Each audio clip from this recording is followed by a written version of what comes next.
Good evening, everyone. Welcome to today's webinar. In this, we'll do a bit of an investigation into ACS's Cybersecurity Report. I've got two cybersecurity experts with me this evening, Dr. Peter Kroll and Dr. Nick Tate. As always, you can see the Q&A button on your screen. This is very interactive. The experts are here to answer your questions tonight, and we'll do a couple of poll questions as well. Without further ado, I'll hand over to Peter, and if you could just give us a little bit on your background, that'd be fantastic. Okay, yes, thank you, Ross. Yeah. Well, I've been in ICT for over 35 years, in both industry and academia, and my focus has always been on risk assessment, particularly for critical systems like safety critical systems, e-health systems, and e-health data, and so forth. I've been a cybersecurity consultant for the last few years, but I was the organizer of the cybersecurity stream at the ACS conference in last October. But since this year, I've been contracted to lead a cybersecurity research and do new course development at the University of South Pacific. So I'm based in Fiji, and I've got to produce solutions that will be online and work across 12 different countries. So that's going to be an interesting challenge. How about yourself, Nick? Thanks, Ross. Yes, my background, I'm clearly, Peter is much younger than me, as you can see. And my background, unfortunately, I've been in the industry rather over 40 years. And I have to confess that doing my first programming of a commercial computer in 1969. So it's a long time ago, but I claim I was very young at the time. My background is mostly as a CIO. I spent 18 years overall as a CIO in two London banks and in the University of Queensland. I also spent 11 years heading up as director of OSCE, the Australian Computer Emergency Response Team, which many of you in the cybersecurity, as you may have heard of, indeed some of you may even have worked for it. And that was a dual role that I had as CIO and director of OSCE at the University of Queensland. A lot of my background is in that, in some of the operational security, particularly in banks in London and more recently in Macquarie Bank in Sydney. I'm in addition, my doctorate's in cybersecurity as well. Oh, fantastic. Excellent. We'll just show you that, quickly hold up the cybersecurity report. If you haven't downloaded this, we will send a link that's from the ACS website. But this is with the content that we're using this evening. So without further ado, Peter, go for it. Right, so what we'd like to do is go through this ACS cybersecurity booklet and give you an indication of the things it covers and critique it a little bit and give our opinions on what the value of reading this and the way forward, and what other things we should do in terms of education and training, for example, and in terms of what the job status is like in cybersecurity, and and Nick's going to be talking about a number of industry aspects and sort of bring us up to date in a reality check of what's actually happening.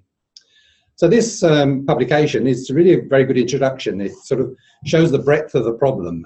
It doesn't just focus on, you know, the obvious areas like financial services and cloud computing, and government services, but it covers the Internet of Things, the embedded systems, our critical infrastructure, and emphasis on manufacturing, and many other areas to give you an indication that that cybersecurity, that nobody's immune from what's happening in cybersecurity space. Everyone who uses IT must take cybersecurity seriously. That's the main emphasis to come across, and I totally agree with that. And I think what we've been doing, and we're still doing, is learning the hard way. What's emphasized in the publication is we're still producing a significant number of insecure products. I mean, one of the attacks it talks about is how the closed-circuit televisions have been systems have been used for as botnets and been used for denial of service attacks, and they're still being produced with default passwords of admin, and so forth, and so easy to hack into and give that opportunity.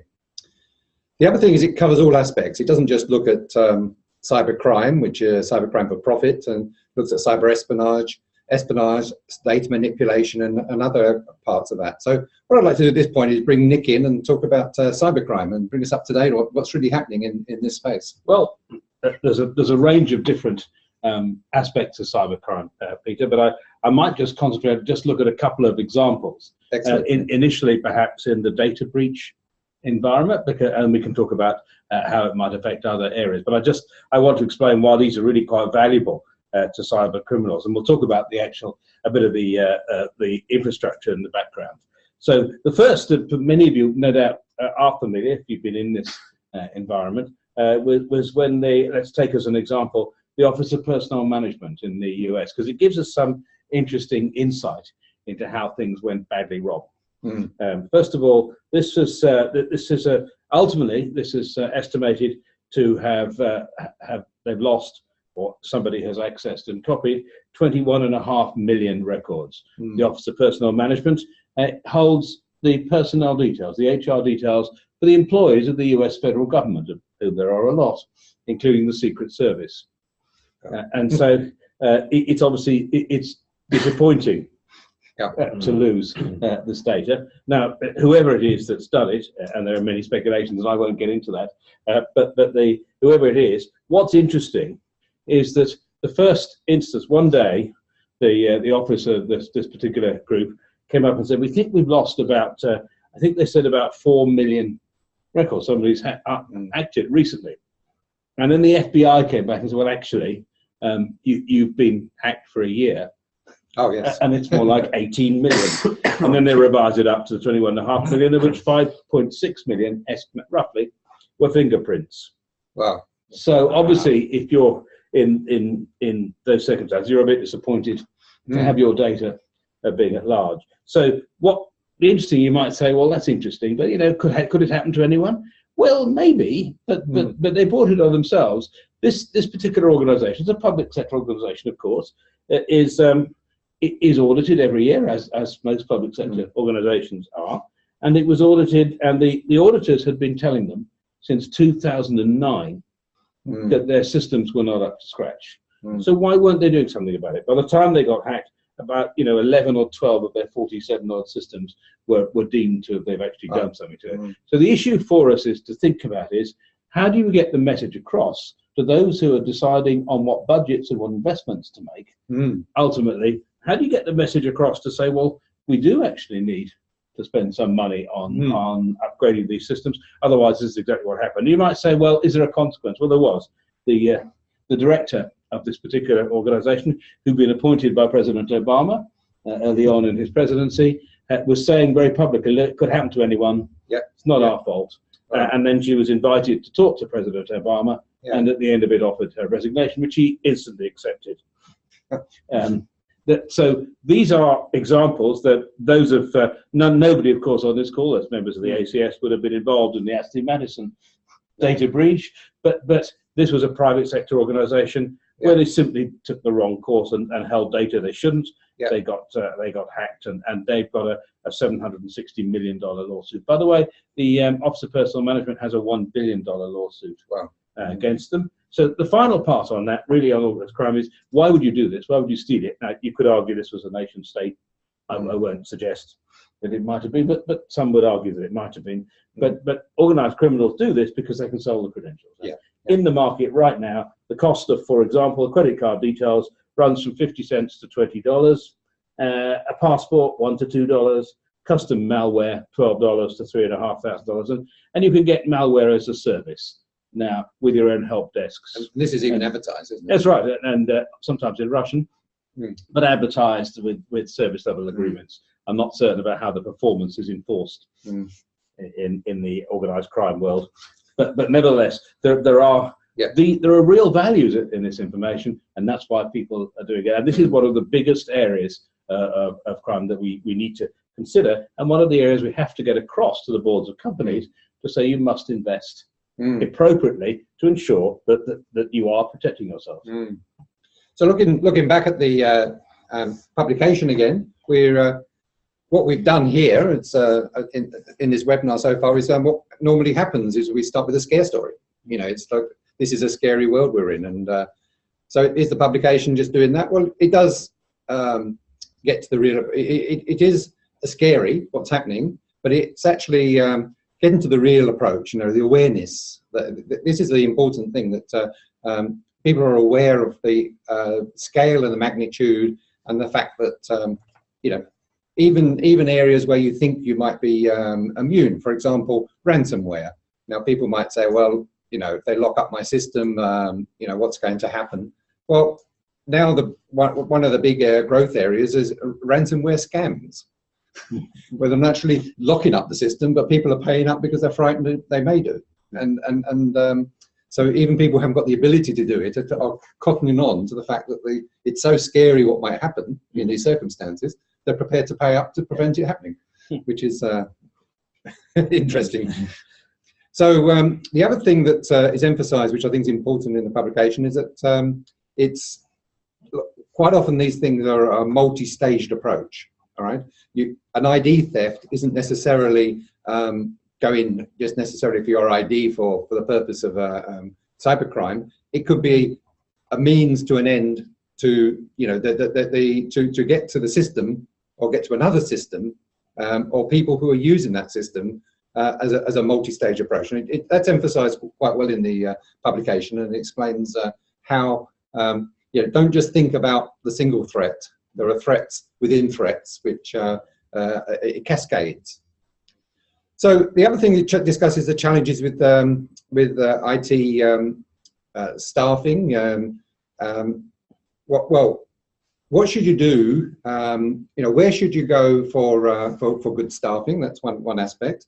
The other thing it talks about is also what about IT products to protect should these be Australian made? I mean, Nick, what do you think? Should we be using Australian made products, or should we rely on the overseas products? Well, I think we have to rely on products which have been produced to a level of standard that we're comfortable with. I think it's probably not practical for us to consider relying entirely on Australian made products unless the Australian industry becomes much bigger. Now, we all hope it will become much bigger so that it dominates the world. But currently, we aren't quite the same as Silicon Valley. And it may well be that we don't dominate. So we are going to have to trust. Yes. We're going to have to work out, and I think that's the point you're making. Yes. Peter, yes. We have to work out what we're going to trust, whether it's in people or whether it's in systems. So the other thing the reason I brought that up is because OzCert recently has been warned of how the service providers themselves are being attacked as a means. So people who are getting security and product of themselves being attacked before they actually get the product. So it's a cascading effect. The other thing that's discussed is our privacy issues, and I think we actually could have done more here. I think that, for example, when we discuss privacy, obviously we're looking, the difference being that we're looking at the identity of the individual and the fact that the information could be related back to the individual, and that could be harmful for that person involved. It doesn't discuss so much about how we can make our data less valuable. All right, and there's lots of measures we can. We're coming from a health background myself. I realize there's lots of measures we can where data can be made less valuable by not collecting unnecessarily. And this is emphasized to some degree in publication about people want to have lots of information in hand, but that information can be dangerous if it gets into the wrong hands. Are they collecting something which they don't really need? So that's, I think, it's quite a critical point in the privacy side of things. Maybe at this stage we should have a quick poll and see see how many people are currently employed. See that on your screen now, and you can just after that. So, are you considering at the moment a career in cybersecurity? Interested to see what, or are you currently working in cybersecurity? So, how many of you are thinking about where to go with cybersecurity in the future? And we'll have a look at that as it comes in. Excellent. Any results there yet? Yeah, I think so. There's a question there from one of the audience. So we're looking at 43%? Yeah. 43% of our audience, okay? So I'd be interested to know how the rest of you are awareness and education on this topic, I believe. Okay. Other things that the publication discusses are government initiatives. A lot has happened actually since the report came out. So it's referring to, it's a 2016 publication, late last year. But even so, a lot of data from 2015. The government's done quite a lot in that space. I mean, we know that there's there's money being spent by many governments, and the Australian government is also doing this pretty much centrally at the moment. Have you got any comments on this, Nick? No, I think it is. But as of course, recently the mandatory data breach laws of course, have come out, and they've come out since this publication were put out. So I see someone's asked the question how deep privacy how deeply we should the report should discuss privacy. I think the report, from my knowledge, didn't go into it as much as it might, on the basis that they knew at the time they were writing this that the mandatory data breach laws were coming into place. And so really I think that'll be a subsequent discussion, because the landscape changes as you do that, even though our laws, some will not agree with me, and so that let me be say it, but our laws are a little weak compared with the ones in the US. Yes. Education and research is identified as a very important area. We have a little poll on that as well, don't we? On the training side of things. So who is considering further education or training in cybersecurity at the moment? Well, that's getting a very high response. Yeah. So I did a sort of scan of the education and training environment. Obviously, online options, there's a lot there. There's many private operators. There's many people out there who are offering something hard to determine exactly what you're going to get. A lot of overseas organizations like the SANS Institute and so forth, who are well respected.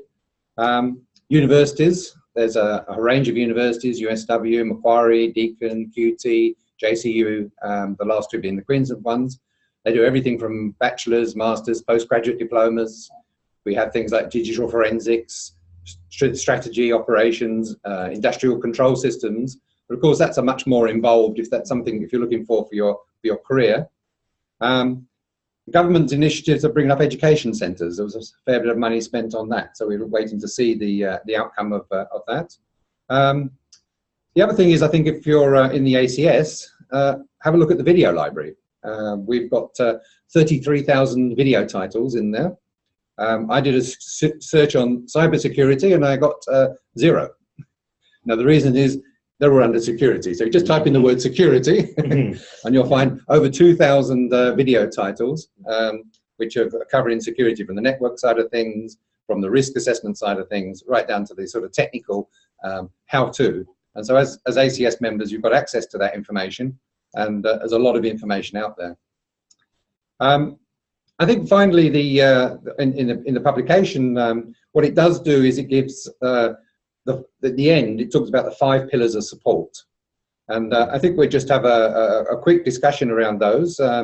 Those 5 pillars are the education and awareness we've just talked about. The second one is planning and preparation.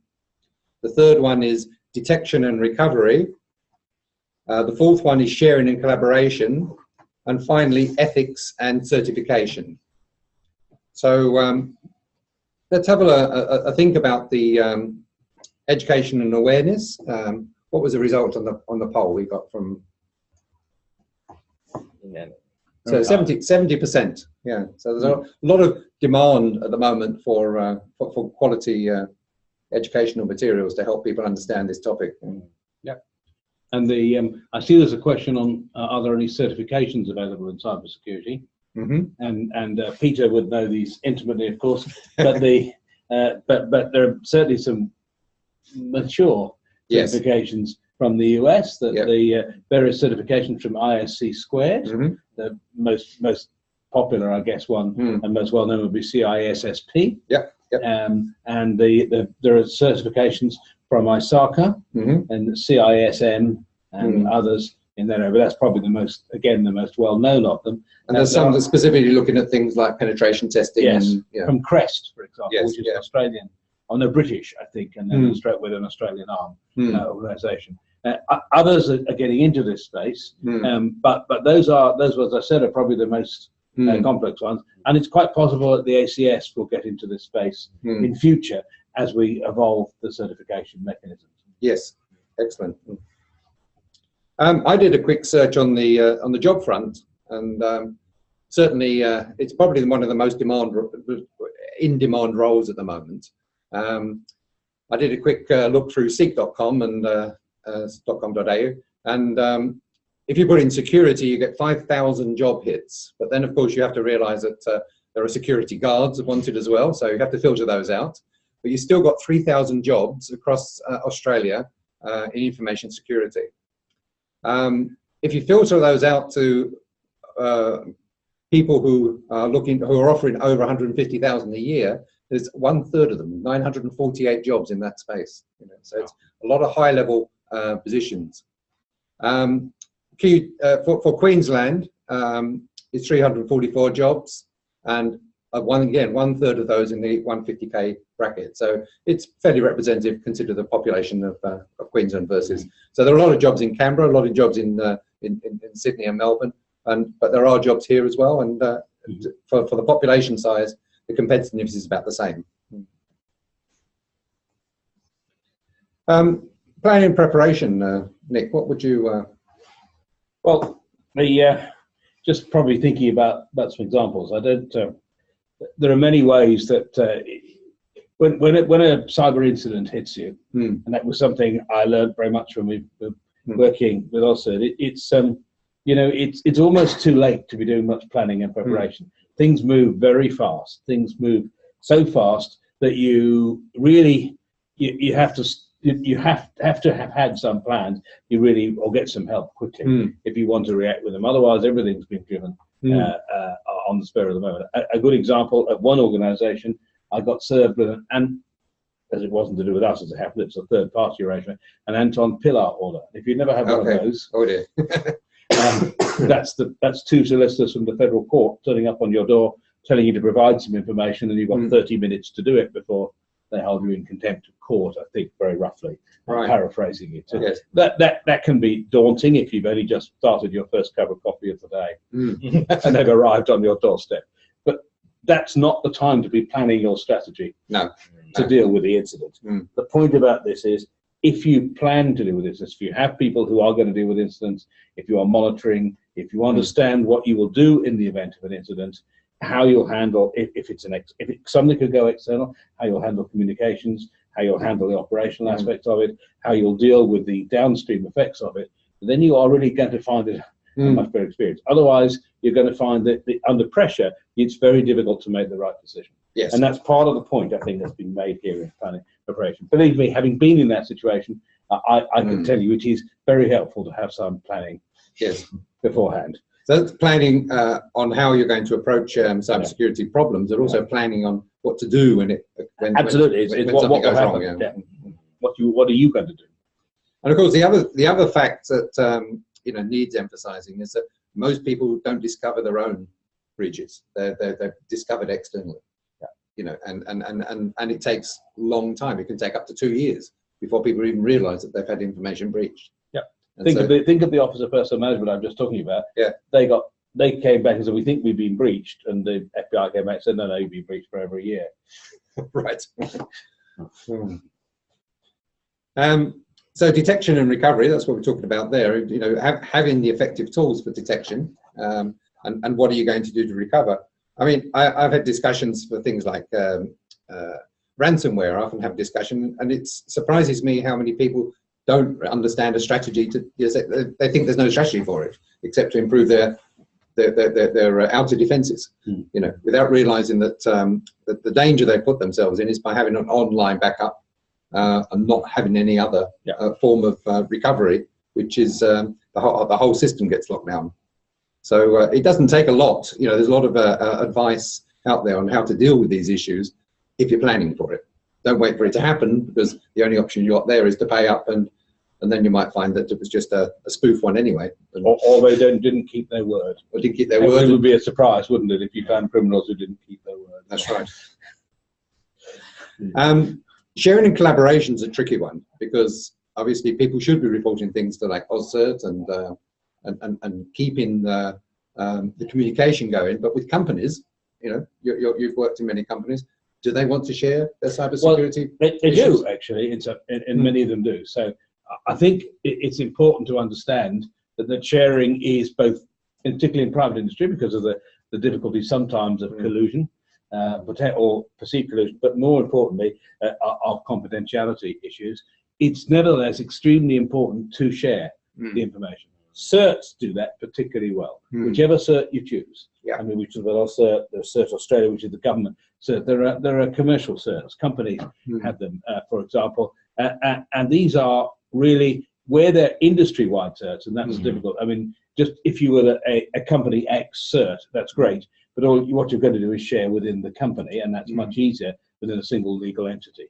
It's where you have to share elsewhere. So the CERT you share with, you work with, you have to be able to trust will maintain confidentiality, and you have to ensure that any information they're deriving on is of general information to ensure that others avoid the pitfalls or are pre-warned on the pitfalls. However, there is a good structure. OSCERT and CERT Australia are both members, for example, of a regional CERT here called AP CERT, which is Asia Pacific CERT, which includes lots of people, including China. And you know, the Chinese, the Japanese, the Koreans, all of them are actually still very keen, as well, to deal with this issue and cooperate. There is an enormous level of cooperation. In the US, there's a group, the thing called ISACs, Information Sharing and Analysis Centers, do a similar thing. For various reasons, they had trouble using the word CERT because Carnegie Mellon University copyrighted it at one point. So that's why you sometimes see a variation of CSIRT, and the Americans used the term ISAC, but that was specifically for different groups. So like the finance industry, ISAC was set up to allow the sharing of data within the finance industry. These are important places for you to get help, and I honestly suggest you think about those. Well, one of our audiences raised the issue about, yes, 3,000 jobs, good, but they wouldn't necessarily employ you a fresh graduate.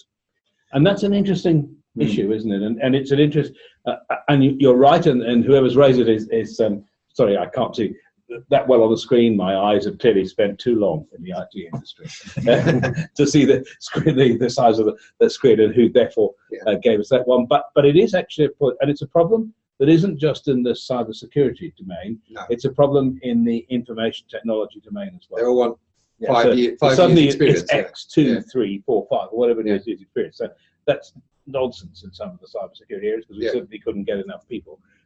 We're trying our best, I think, at the ACS to educate people at the level of where they recruit, to say to them, you have to take on a number of graduates. You really must do that. And some of them are doing it. And I have to say, those of you who joined us previously for webinars will know that Alistair McGibbon, the Prime Minister's special advisor on cybersecurity, joined us for one of these, and also highlighted this point, and also highlighted how he's trying to change perceptions to do it. But actually, it's not just in cybersecurity. I've got to say, it regrettably is also in IT. And Peter may know that from his background as a professor of IT, that it is a problem where people say, I want all of these number of people, and then they end up the graduates find it hard to get started. Yes. We're doing our best to persuade, change hearts and minds. In the cybersecurity, that's working a little bit more because they're so desperate for people. Yes. The other point that's been brought up is that security clearance, which is and the problem is how long it takes to get the necessary security clearance for government positions. And that is another, but Peter may well know that, but I mean, certainly a discussion we had actually even at the Queensland branch committee, as we took, we're part of, in the Queensland branch committee, the Council of ICT Association, which is all the ICT industry associations in Queensland. And we actually went to government, and one of some of the questions we went with were, we're seeing, this is the Queensland government in this case, of course, we're seeing that you're finding it far too difficult to recruit cybersecurity people because it takes you so long to clear them. And I'm awaiting the response, which I'm hoping to get tomorrow. So I'll be interested to see. But of course, the trouble is that it's the federal government that does the clearing, and they outsource it. Well, they have a group specifically targeted in most cases of dealing with it. But yes, we've certainly seen times of up to 2 years for certain levels of clearance.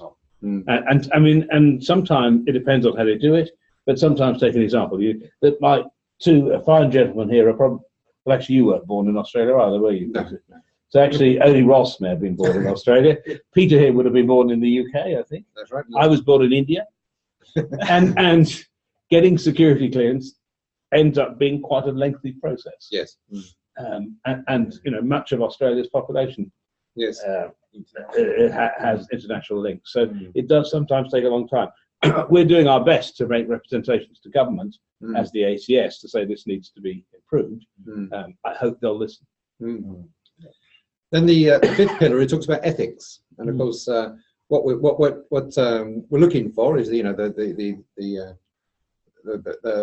ethical hacker, not the criminal hacker.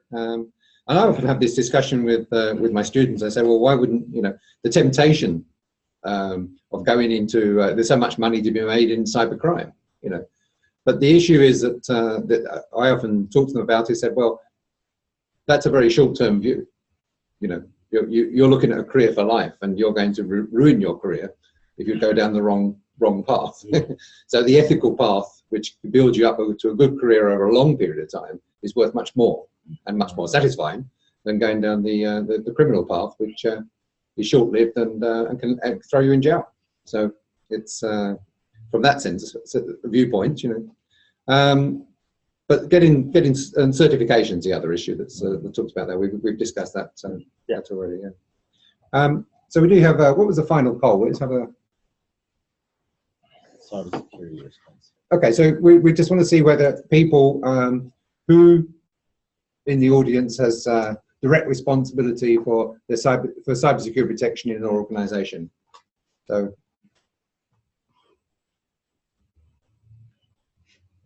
Question. Yeah.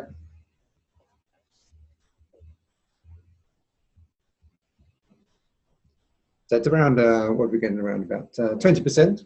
Yeah. Okay. Okay. So there's a large number of the audience interesting as a career path, I think, and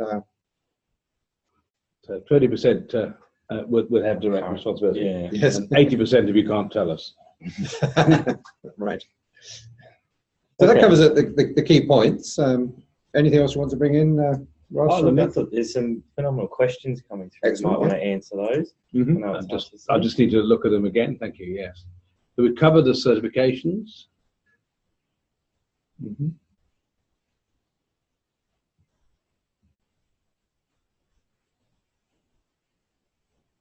So what would the efficient way to train people inside an organisation to protect information? It really has to come from the top, doesn't it? Yes, well, it does have to come from it has to at least be seen to be supported by the top, will be my assessment.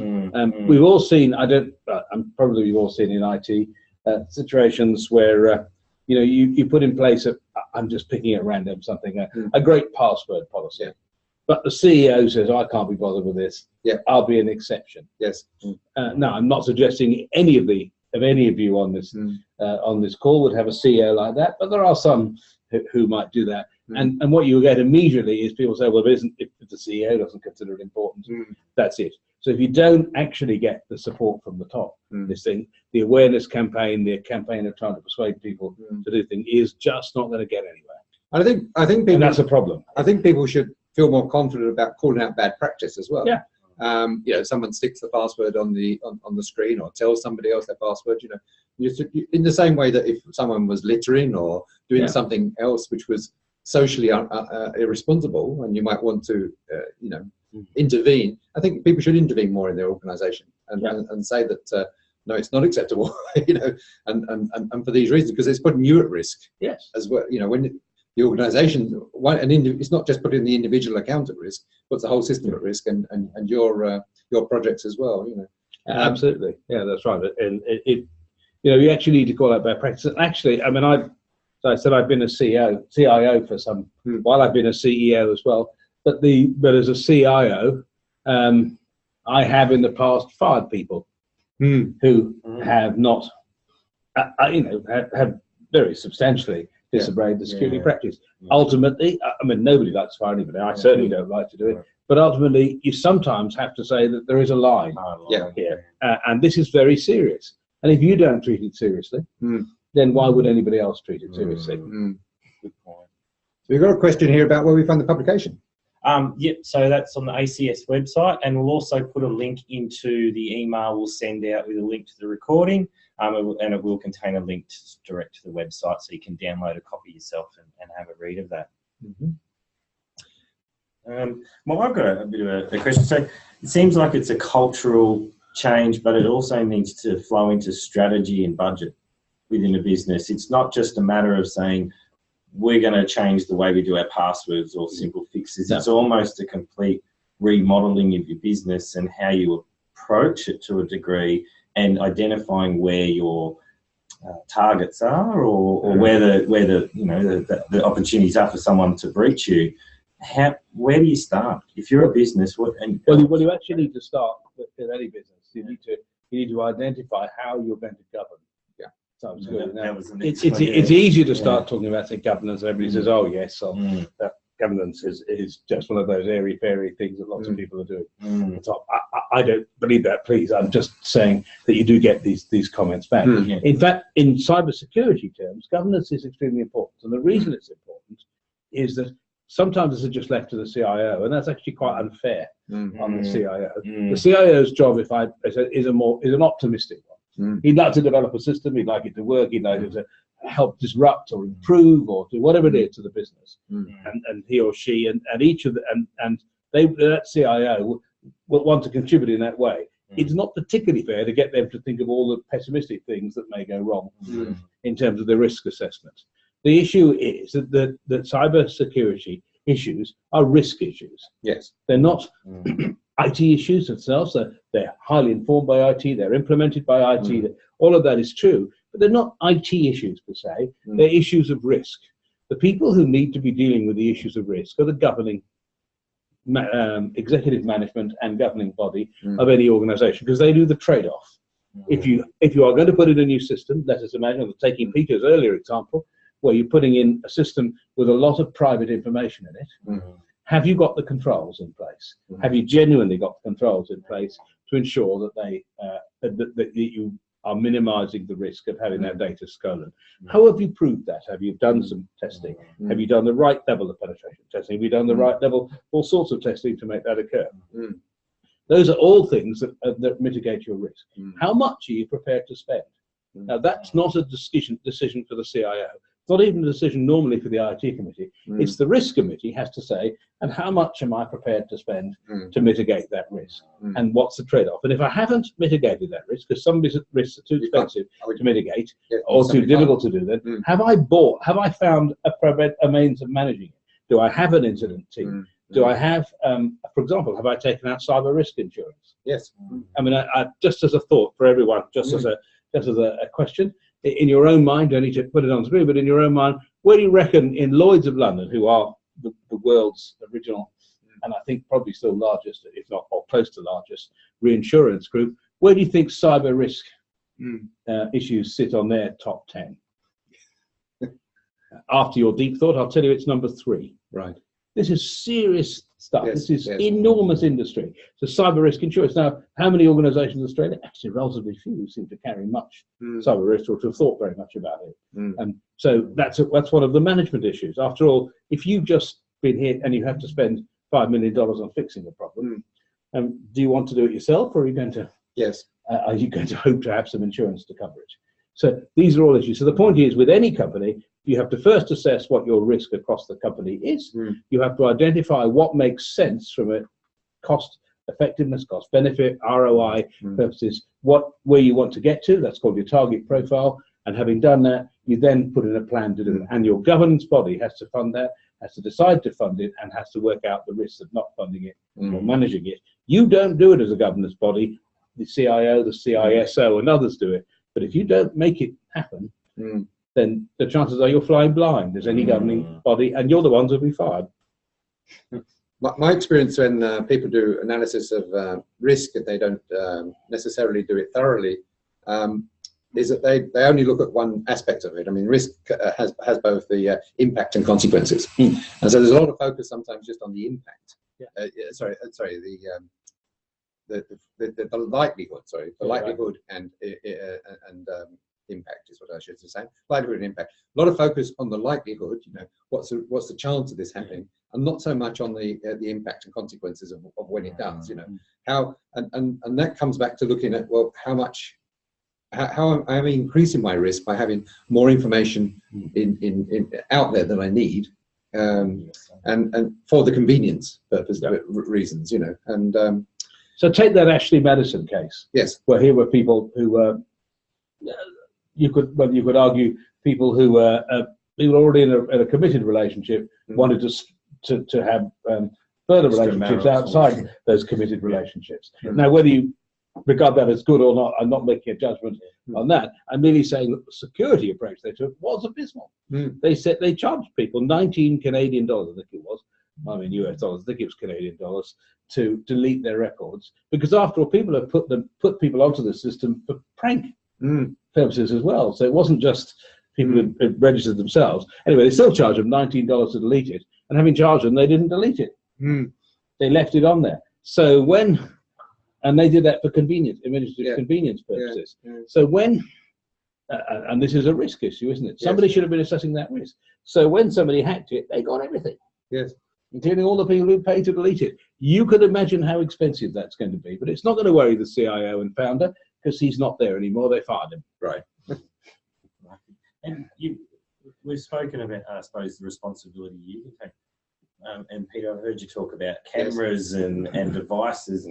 Is there some sort of responsibility on the people that manufacture and make these products to ensure a high level of security within it?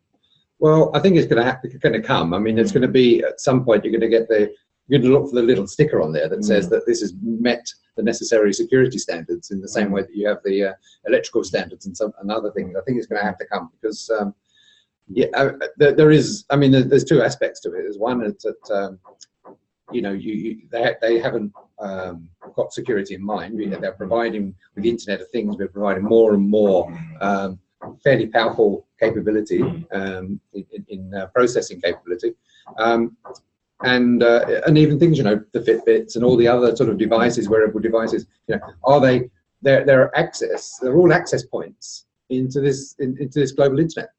And it's causing. That this is an issue. Is should we be continuously adding these devices without some sort of certification that they've done at least the minimum accepted standards?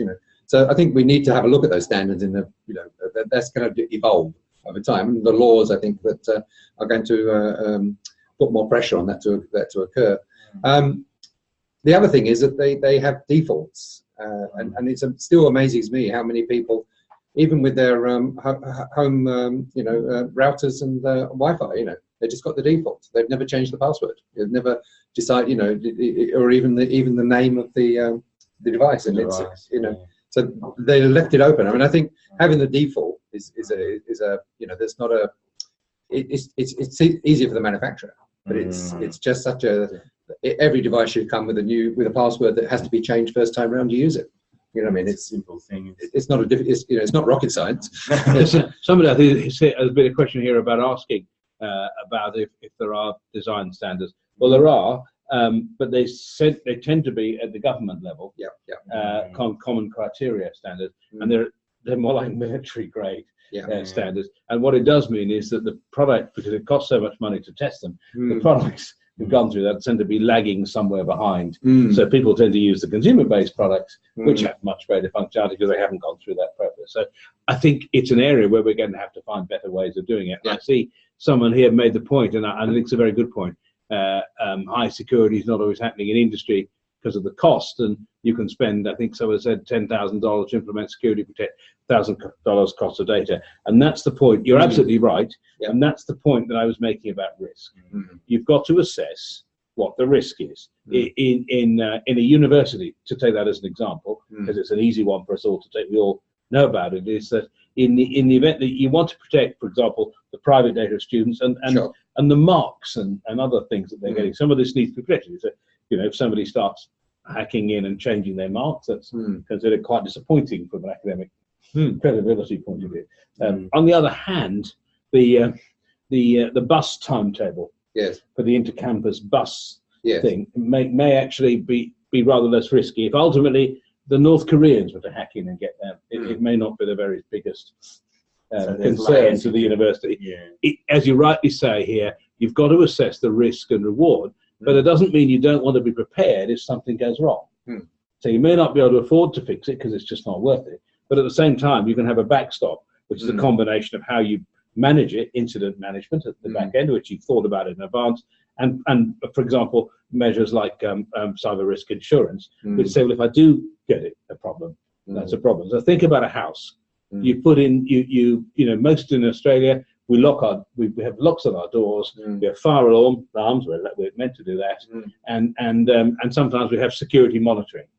That's about it. We don't tend to have 24-hour armed guards because the cost is a bit high. And you may not want it. It's a risk trade-off. But we also, most of us, have home and contents insurance. So if something does go wrong, we handle it. That's that point, and that's a really good point the person there was making about the about insurance. Is you have to find that it's a risk profile. You can't fix everything. No. You have to work out what you're going to fix, and that's part of it. But if you can't demonstrate you've even thought that through, when the regulators come to see and you do have a problem, they'll be very unhappy. The point I was making is when you look at the impact, and if the impact of the consequence of what happens is negligible, then the risk is automatically low. Yes, it's suddenly it goes right down, and that's what. So that's what you need to assess it. So that's why it's a risk issue. Excellent. So we. Is there any more questions from the audience? There's a couple more there, I think. Do you think AI could be useful in cybersecurity in the future? I think everything's going to be useful for cybersecurity in the future. It needs all the help it can get. Yes. AI will be one of it, and no, actually, quantum cryptography may be interesting in future as well. Where are the areas you're seeing the most vulnerability from a business and from a personal perspective? Well, I mean, I've got an example, because as I said, I've the banks in Fiji. Okay, none of their they're using old software. The certificates are out of date, and one particular bank in question only allows a six-character password. Right. You know what I mean? So there are areas where you know they're not catching up, and so there's always going to be, you know, the vulnerability. There's always going to be people don't think it's a problem in certain places, in certain industries, in certain areas, but they, you know, what I've just said here, it catches on, and suddenly realise there's a vulnerability there, and they go for it. So, but yes, that's right. That there are many technology vulnerabilities. There are many vulnerabilities due to the age of systems. So a system from the late 1990s or the early 2000s, not that there's huge numbers, but even from 10 years ago or 5 years ago, did not have the same emphasis on security that we have now, and it will have inherent security flaws. Much of the data will not be encrypted because at that point the computing load to encrypt and decrypt data at rest was just very high, and so the trade-off was different. All of those mean that there are continuing vulnerabilities there, but the other continuing vulnerability, which has always been there, is social engineering. Tricking by phishing emails. They did it many years ago, and I won't say whereabouts in London, but in London they did you can tell it's years ago, because they had things in London called luncheon vouchers. You could exchange them for sandwiches. I don't know, it must be a tax dodge. Sorry, a tax advantageous arrangement at the time. The government gave them out, didn't they? The companies gave them out. Their employees used them for a bunch of things. It was a tax. It was better for tax. So when they did this, somebody stood out in the middle of the street and offered luncheon vouchers for people's usernames and passwords.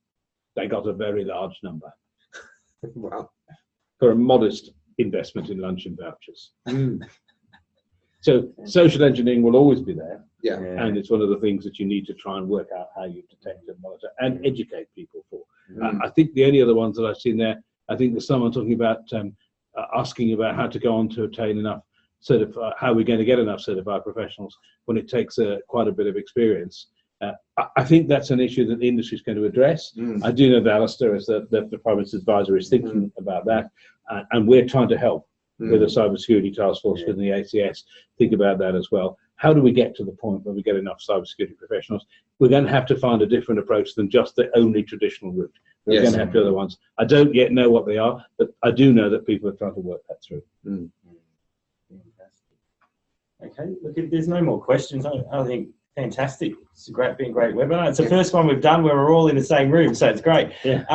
Look, thank you everyone for attending. I hope you took something from tonight. We'll send out a link, like I said, to the report, but I really appreciate you attending and coming on at night.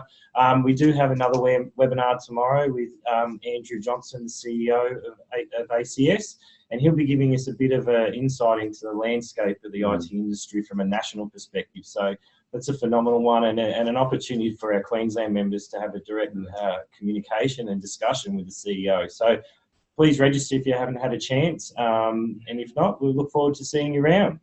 Take care, everyone. Have a great night. Have a great evening. Okay. See you later. Thanks, Okay. Peter. Thank you. Thank you Thanks, for your Nick. participation. Appreciate your time. Okay.